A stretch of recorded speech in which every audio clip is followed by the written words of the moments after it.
میرے بھائیوں، الصوم عربی زبان کے اندر کہتے ہیں رک جانے کو، کسی کام سے رکنے کو، اور شریعت کی اصطلاح میں طلوع فجر یعنی ختم سحری، فجر کا وقت داخل ہونے سے لے کر غروب آفتاب تک نفسانی خواہشات اور خصوصاً کھانے پینے سے اور بیویوں سے ازدواجی تعلق قائم کرنے سے رک جانا، یہ کہلاتا ہے الصوم، روزہ۔ اس حوالے سے ڈیٹیل ڈسکشن پچھلی دفعہ میں نے کی تھی، سورۃ البقرہ کا پورا رکوع نمبر 23 کور کیا تھا۔ اب روزہ جو ہے وہ کن کاموں سے ٹوٹتا ہے، اس حوالے سے سورۃ البقرہ کی آیت نمبر 183 سے 188 میں 187 نمبر آیت کے اندر میں نے پچھلی دفعہ ڈسکشن کی تھی، جس کا نتیجہ یہ ہے کہ مینلی 2 چیزوں سے روزہ ٹوٹ جائے گا۔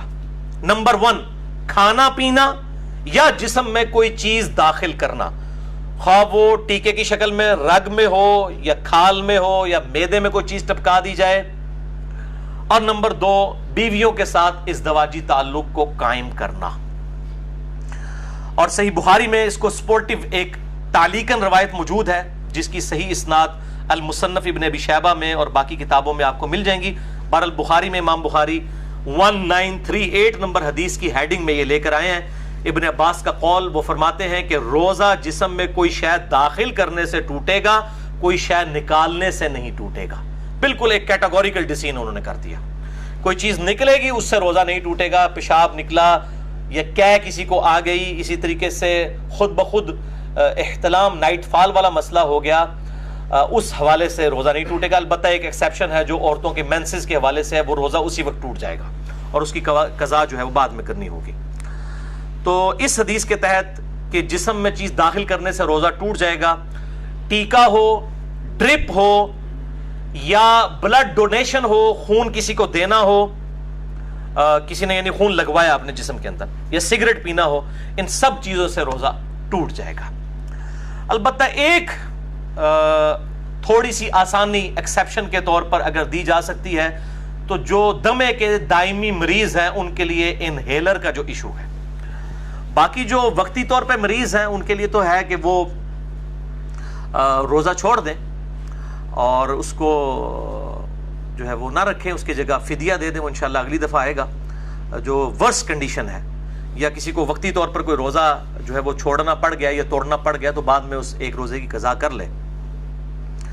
لیکن جو یہ دائمی مریض ہیں جن کو سانس کا مسئلہ ہے، دمے کا پرابلم ہے اور وہ انہیلر یوز کرتے ہیں، ان کے لیے ایک ایکسیپشن اجتہاداً دی جا سکتی ہے اس حدیث کے تحت جو بخاری اور مسلم دونوں میں ہے، مشکات میں ہے 3724، کہ آپ صلی اللہ علیہ وآلہ وسلم جب بھی کسی صحابی کو کوئی پوسٹ دے کر گورنر بنا کر، خصوصاً اس میں آتا ہے معاذ بن جبل اور ابو موسیٰ اشعری کو بھیجا، اور اس کے علاوہ بھی باقی اصحاب کو بھیجتے، تو ان سے 3 باتیں ارشاد فرماتے ہیں۔ نمبر 1، لوگوں کے لیے آسانی پیدا کرنا، تنگی نہ کرنا۔ نمبر 2، خوشخبری سنانا، نفرت نہ دلانا۔ نمبر 3، اتفاق رکھنا، اختلاف نہ کرنا۔ لیکن یہ اتفاق جو ہے وہ جھوٹ کی بنیاد پہ نہیں ہونا چاہیے، علمی دلائل کی بنیاد کے اوپر۔ یہ نہ ہو کہ وہ اتفاق کے چکر میں آپ توحید کے اوپر بھی، ختم نبوت کے اوپر بھی کمپرومائز کر لیں، یہ وہ اتفاق نہیں ہے، وہ فساد ہے۔ تو اس حدیث کے تحت انہیلر والا جو ایشو ہے، اس کے اوپر علماء کی 2 رائے ہیں، اور میں بھی یہ سمجھتا ہوں کہ جو علماء کہتے ہیں کہ روزہ نہیں ٹوٹتا، وہ رائے زیادہ مضبوط ہے، کیونکہ ایک پرماننٹلی ایک بندے کے ساتھ ایشو لگا ہے۔ اور اگر وہ کہتے ہیں روزہ ٹوٹ جاتا ہے، پھر جن لوگوں کا یہ موقف ہے کہ انہیلر سے روزہ ٹوٹتا ہے، ان کو پھر بالکل میدان عمل میں اتر کے یہ کہنا چاہیے کہ جو دمے کے مریض اور انہیلر یوز کرنے والے مریض ہیں ان پہ روزہ فرض ہی نہیں ہے، وہ صرف فدیہ دیا کریں، تو پھر ان کا اجتہاد مکمل ہوگا۔ میں ان کے ساتھ ہوں، جرت کریں یہ کہیں پھر کہ ان پہ روزہ نہیں، جرت کر کے کہیں نا، جب وہ انہیلر والا ایشو ہے تو وہ کبھی بھی روزہ نہیں رکھ سکتا کیونکہ اس کے ساتھ پرابلم رہتا ہے کنٹینیوسلی، تو یہی کہیں کہ پھر وہ روزہ نہ رکھے، فدیہ دے، تو بالکل یہ اجتہاد بھی انڈورس ہوگا، اس کے اوپر کوئی فتویٰ نہیں ہوگا اگر کوئی اجتہاد کے ساتھ یہ معاملہ کرتا ہے۔ اسی کانٹیکسٹ میں جو خون دینا ہے، ڈونیٹ کرنا ہے، بلڈ کوئی دے کسی کو، اپنا خون نکالے، تو ظاہر ہے وہ نکل رہا ہے، اور وہ ابن عباس کا قول ہے کہ نکلنے سے کوئی چیز روزہ نہیں ٹوٹے گا۔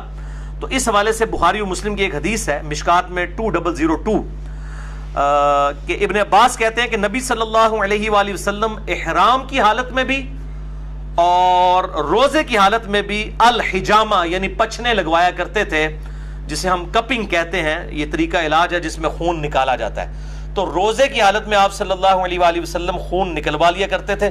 تو بلڈ ڈونیشن بھی اسی کے اندر آئے گی. اگر خون نکال لیا جائے جسم سے تو روزہ نہیں ٹوٹے گا. البتہ اس میں ایک ایکسیپشن ہے، وہ صحیح بخاری میں حدیث ہے مشکات میں 2016 کے انس ابن مالک سے پوچھا گیا کہ آپ لوگ روزہ دار کے جو پچھنے لگوانے ہیں الحجامہ، اس کو نبی صلی اللہ علیہ وآلہ وسلم کے دور میں مکروہ کیوں جانتے تھے؟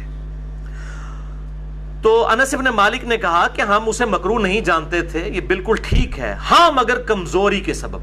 اگر کسی کو یہ خطرہ ہو کہ وہ جب بلڈ ڈونیٹ کرے گا تو اتنی کمزوری ہو جائے گی کہ بلڈ پریشر اس کا ڈراپ ہو جائے گا اور روزہ نبھا نہیں سکے گا، تو ایک حدیث میں آتا ہے کہ آپ صلی اللہ علیہ وآلہ وسلم نے بھی پچھنے لگوانے کے بعد روزہ افطار کر لیا. اگر کمزوری والا معاملہ ہو تو پھر آپ روزہ توڑ سکتے ہیں اور اس کی ایک قضا کریں گے، اس میں کوئی گناہ بھی نہیں ہوگا. ظاہر مجبوراً ہی کسی کو بلڈ ڈونیٹ کیا جاتا ہے. اس حوالے سے صحیح بخاری میں تعلیقاً ایک روایت ہے مشکات میں 2017 کے ابن عمر روزہ کی حالت میں حجامہ کروایا کرتے تھے، پھر چھوڑ دیا. یعنی جب بوڑھے ہو گئے، کمزور ہو گئے، تو پھر وہ رات کے وقت میں الحجامہ کروایا کرتے تھے، پچھنے لگوایا کرتے تھے.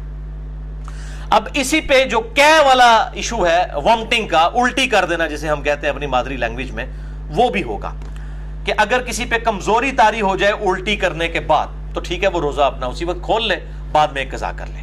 اور اگر اس کو خود بخود جو الٹی آئی ہے، کہہ آئی ہے، اس کے بعد وہ روزہ چلا سکتا ہے، چلائے، کوئی روزہ نہیں ٹوٹے گا، کیونکہ جسم سے چیز باہر نکلی ہے. صحیح بخاری 1938 کی ہیڈنگ تعلیقاً کہ نکالنے سے کوئی چیز روزہ نہیں ٹوٹے گا. کہہ کا مسئلہ جو ہے جامعہ ترمذی، سنن ابی داؤد اور مشکات میں 2008 ہے کہ نبی صلی اللہ علیہ وسلم کو ایک دفعہ کہہ آئی تو آپ نے روزہ افطار کر لیا، یعنی کھول لیا. کہہ آئی تو روزہ کھول لیا کمزوری کے سبب. یہ کمزوری کا لفظ میں کیوں بول رہا ہوں؟ کیونکہ صحیح بخاری میں موجود ہے تعلیقاً 1938 کی ہیڈنگ کے اوپر. حضرت ابو ہریرہ کہتے ہیں جب کوئی شخص کہہ کرے تو روزہ نہیں ٹوٹتا، کیونکہ اس سے تو چیز باہر آتی ہے، اندر نہیں جاتی. اور ابن عباس کا بھی قول ساتھ موجود ہے کہ روزہ ان چیزوں سے ٹوٹتا ہے جو جسم کے اندر داخل کی جاتی ہیں، نہ کہ ان چیزوں سے جو باہر نکالی جاتی ہیں. ان کی پوری اسناد مصنف ابن ابی شیبہ میں اور باقی کتابوں میں موجود ہیں، بخاری میں بھی تعلیقاً موجود ہیں. البتہ وہ حدیث جو پبلک میں مشہور ہے وہ بڑی کمزور ہے. ترمذی، ابو داؤد اور ابن ماجہ میں مشکات میں 2007 کہ آپ صلی اللہ علیہ وآلہ وسلم نے فرمایا جو شخص خود جان بوجھ کر کہہ کرے انگلی ڈال کے، اس کا روزہ ٹوٹ گیا، اب وہ اس کی قضا بھی کرے گا. اور جس کو خود بخود آ جائے، یعنی خود نہیں اس نے کی ہے، آٹومیٹکلی آ گئی ہے طبیعت کی خرابی کی وجہ سے، تو اس کا روزہ نہیں ٹوٹے گا. یہ حدیث جو ہے اس کو امام ترمذی نے کہا یہ ضعیف ہے، اور انہوں نے کہا میرے استاد امام بخاری بھی اسے ضعیف کہتے تھے. امام ترمذی نے ساتھ لکھا اس میں حشام بن حسان مدلس ہیں اور ان سے روایت کر رہے ہیں، سما کی تصریح نہیں ہے. البتہ اس کو سپورٹیو ایک صحیح روایت موجود ہے موقوفاً ابن عمر رضی اللہ تعالیٰ عنہ سے.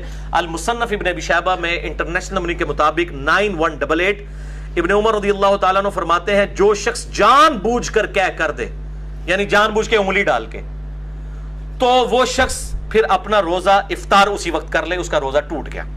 اور جس کو خود بخود کہہ آ جائے تو وہ اپنا روزہ کنٹینیو کر سکتا ہے.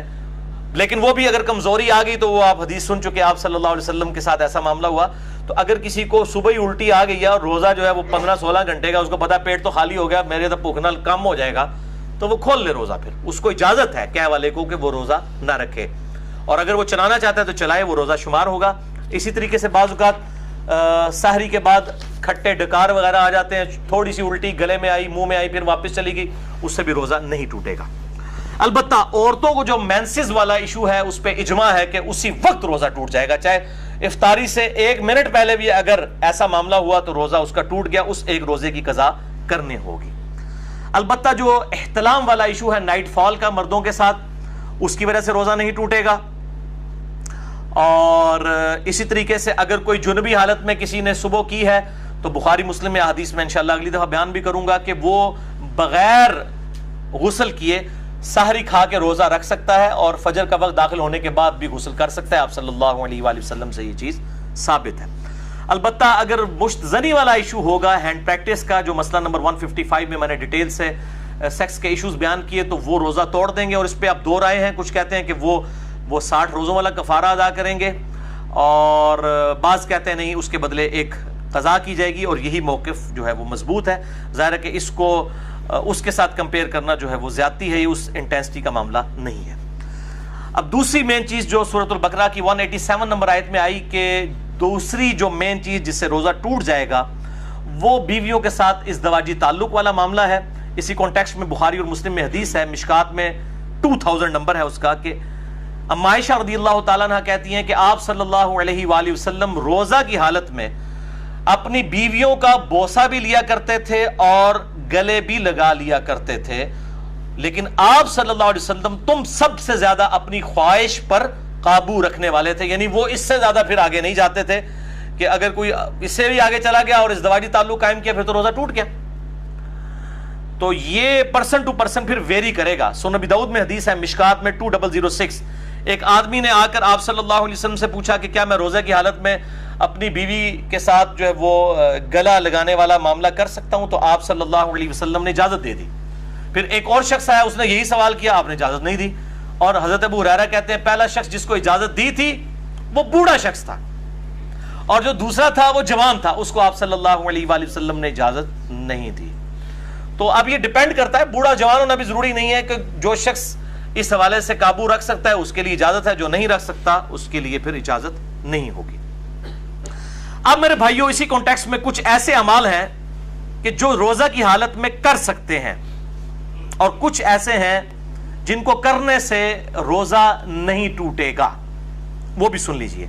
بخاری اور مسلم کی متفق علیہ حدیث ہے، مشکات میں 2003، کہ جو شخص بھول کر کھا پی لے تو وہ اپنا روزہ پورا کرے، کیونکہ اسے اللہ نے کھلایا اور پلایا۔ لیکن یہ جو ساتھ بیٹھے ہوئے ہیں نا، ان کی ذمہ داری ہے کہ اس کو یاد کروائے کہ بھائی تو روزہ رکھے ہے۔ بعض لوگ کہتے ہیں نہیں جی کھانے دیں اس کو، خیر ہے بیچارہ، اس کو اللہ کھلا رہا ہے، کھلا نہیں، فوراً بتائیں، شرعی حکم اس کو بتائیں کہ تیرا روزہ ہے، اور وہ روزہ پھر وہ جس طرح اس کو پتا چلے گا اسی وقت اس کے منہ میں بھی جو لقمہ ہے اس نے پھینک دینا ہے۔ وہ ایک دانہ بھی اگر اندر لے گیا چاولوں کا یا پانی کا تھوڑا سا گھونٹ بھی، تو اس کا روزہ پھر ختم ہو جائے گا، یہ بالکل یاد رکھیں۔ اسی طریقے سے سنن ابی داؤد اور الموطا امام مالک میں حدیث ہے، مشکات میں 2011، کہ ایک صحابی کہتے ہیں کہ میں نے نبی صلی اللہ علیہ وسلم کو مقام عرج پر پیاس اور گرمی کی وجہ سے روزہ کی حالت میں سر مبارک پر پانی ڈالتے ہوئے دیکھا ہے۔ یعنی اگر کسی کو روزہ لگ رہا ہے تو یہ سنت ہے کہ بار بار نہا کے روزے کو ٹھنڈا کیا جائے۔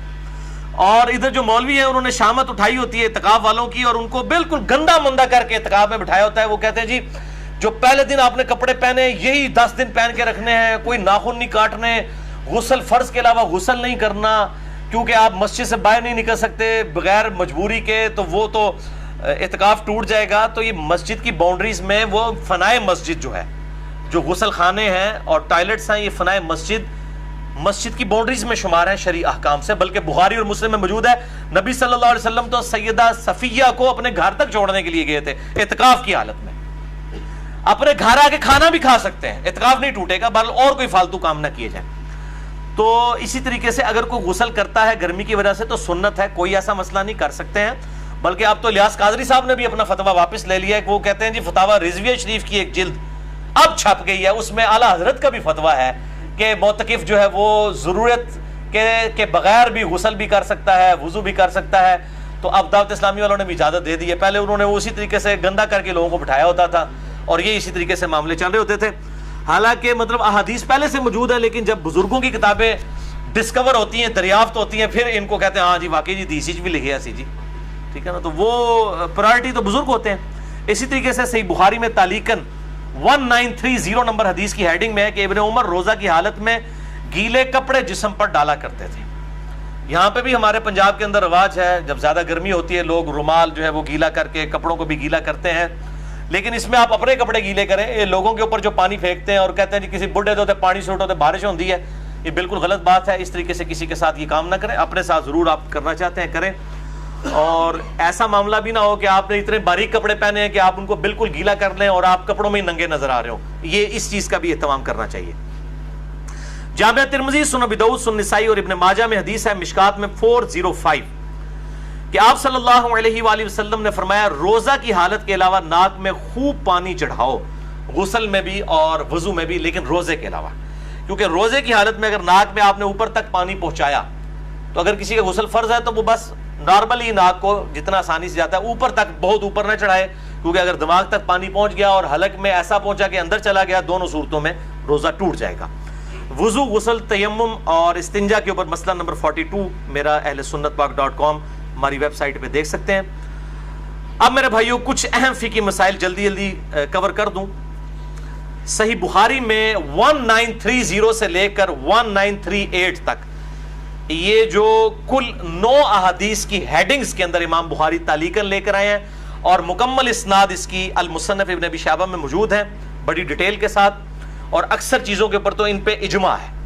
نمبر 1 صحیح بخاری میں تعلیقاً ہے، عامر بن ربیعہ کہتے ہیں کہ نبی صلی اللہ علیہ وآلہ وسلم کو میں نے روزے کی حالت میں اتنی دفعہ مسواک کرتے دیکھا ہے کہ میں شمار بھی نہیں کر سکتا۔ تو روزہ دار مسواک بھی کر سکتا ہے، ٹوتھ برش بھی کر سکتا ہے، لیکن ٹوتھ پیسٹ سے اجتناب کرے، اس میں ٹیسٹ والا معاملہ ہے، اور اس کے ٹیسٹ کو مسواک کے اوپر قیاس نہ کرے۔ البتہ اگر کوئی ٹیسٹ والا معاملہ کر بھی لیتا ہے تو روزہ نہیں ٹوٹے گا، کیونکہ جب تک حلق سے نیچے نہیں جاتا روزہ ٹوٹے گا نہیں، بچنے میں عافیت ہے۔ صحیح بخاری میں تعلیقاً ابن مسعود کا قول ہے کہ روزہ دار کنگھی اور تیل بھی لگا سکتا ہے بالوں میں۔ صحیح بخاری میں تعلیقاً انس بن مالک کا قول ہے کہ روزہ دار سرما بھی لگا سکتا ہے آنکھوں کے اندر، لیکن آنکھوں میں دوائی نہ ٹپکائیں، کیونکہ دوائی وہ سیدھی گلے کے حلق تک پہنچتی ہے، صرف سرمے کا مسئلہ ہے یا پانی کا، وہ جائز ہے۔ صحیح بخاری میں تعلیقاً ابن عباس کا قول ہے کہ روزہ دار ہنڈیا کا ذائقہ بھی چکھ سکتا ہے۔ چکھنے اور کھانے میں فرق ہے، چکھنا جو ہے وہ زبان کی نوک کے اوپر ہوتا ہے، یعنی نمک مرچ کو چکھ کے پھر تھوک دے۔ صحیح بخاری میں تعلیقاً حسن بصری تابعی کا قول ہے کہ اگر حلق میں خود بخود مکھی چلی جائے کسی کے تو روزہ نہیں ٹوٹے گا۔ صحیح بخاری میں تعلیقاً عطا بن ابی رباح کا قول ہے کہ اگر کلی کر کے پانی ایک دفعہ گرا دیا جائے، اس کے بعد جو تھوک میں نمی ہے حلق سے نیچے چلی جائے تو وہ روزہ نہیں توڑے گی، اور یہ مشکات میں 2018 پہ موجود ہے۔ بعض لوگ اتنے وہمی ہوتے ہیں، وہ جناب وضو کرنے کے بعد 10 دفعہ 20 دفعہ تھوکتے رہتے ہیں، ایک دفعہ تھوک دیا اس کے بعد جو نمی ہے وہ اندر چلی گئی، اس کی وجہ سے روزہ نہیں ٹوٹے گا۔ اللہ تعالیٰ نے لا یکلف اللہ نفسا الا وسعها، اور اس حوالے سے یہ جو شیطان کی پیروی ہے جو یہ بار بار جو لوگ اس حوالے سے کام کرتے ہیں۔